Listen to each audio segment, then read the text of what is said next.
فرعون کی ہلاکت کے بعد بنی اسرائیل فرعون کے پنجے سے آزاد ہو کر سب ایمان لے آئے، اور حضرت موسیٰ علیہ السلام کو اللہ کی طرف سے یہ حکم ہوا کہ وہ 40 راتوں تک کوہ طور پر اعتکاف کرے، اس کے بعد انہیں تورات دی جائے گی۔ تو حضرت موسیٰ علیہ السلام کوہ طور پر چلے گئے اور بنی اسرائیل کو اپنے بھائی حضرت ہارون کے سپرد کر دیا۔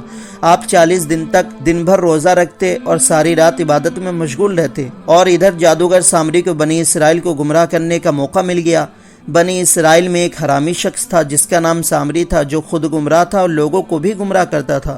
اس کی ماں نے رسوائی اور بدنامی کے ڈر سے اس کو پیدا ہوتے ہی پہاڑ کے ایک غار میں چھوڑ دیا تھا، اور حضرت جبرائیل نے اللہ کے حکم سے اس کو اپنی انگلی سے دودھ پلا پلا کر پالا تھا، اس لیے یہ حضرت جبرائیل کو پہچانتا تھا۔ اس کا پورا نام موسیٰ سامری ہے۔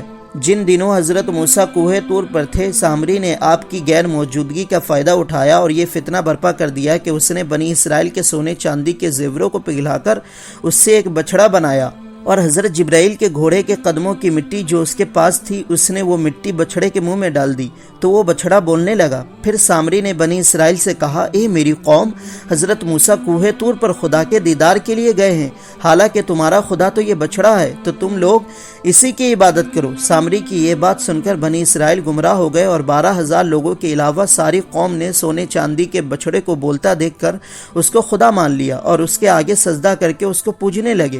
جب 40 دن کے بعد حضرت موسیٰ خدا سے ہم کلام ہو کر اور تورات شریف ساتھ لے کر بستی میں آئے اور اپنی قوم کو بچڑے کی پوجا کرتے ہوئے دیکھا تو آپ بہت جلال میں آ گئے اور اپنے بھائی ہارون کو ماننے لگے کہ کیوں تم نے ان لوگوں کو اس کام سے نہیں روکا۔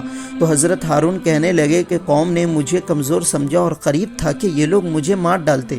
جب حضرت موسیٰ نے حضرت ہارون کی بات سنی تو حضرت موسیٰ کا غصہ ٹھنڈا ہو گیا۔ پھر آپ نے اپنے بھائی حضرت ہارون کے لیے رحمت اور مغفرت کی دعا کی، اور آپ نے اس بچڑے کو توڑ پھوڑ کر جلا کر دریا میں بہا دیا۔ خدا کی شان دیکھو کہ سامری کو حضرت جبرائیل نے پالا تھا، اور حضرت موسیٰ کی پرورش فرعون کے گھر میں ہوئی تھی۔